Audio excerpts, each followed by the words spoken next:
চট্টগ্রামে আইনজীবী সাইফুল ইসলাম আলিফ হত্যার ঘটনার ৩ দিন পর দুটি মামলা করেছেন নিহতের স্বজনেরা।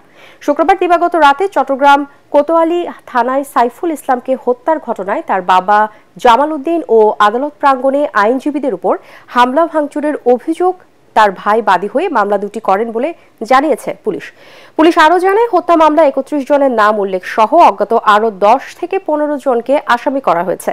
এছাড়া আদালত প্রাঙ্গণে আইনজীবীদের উপর হামলা ভাঙচুরের অভিযোগে ১১৬ জনের নাম উল্লেখ সহ অজ্ঞাত ৪০০ থেকে ৫০০ জনের বিরুদ্ধে আরও একটি মামলা দায়ের করেছেন আইনজীবী আলিফের বড় ভাই খানে আলম। এদিকে ২৬ নভেম্বর আদালতে ইসকন ও চিন্ময় কৃষ্ণ দাসের অনুসারীদের পুলিশের কাজে বাধা ও হামলার ঘটনায় ৩টি মামলা দায়ের হয়েছে।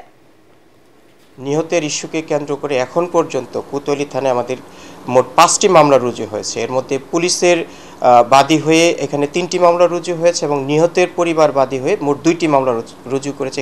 এই সকল মামলাতে আমাদের এখন পর্যন্ত ৩৯ জন গ্রেপ্তার আছেন। ভিডিও ফুটেজ বিশ্লেষণ করে সরাসরি হত্যায় জড়িত ছিল এমন 3 জনকে আমরা ইতিমধ্যেই গ্রেপ্তার করেছি। বাকিদেরকেও শনাক্ত এবং গ্রেপ্তারের জন্য আমাদের যে আইনি প্রক্রিয়া সেটা অব্যাহত রয়েছে।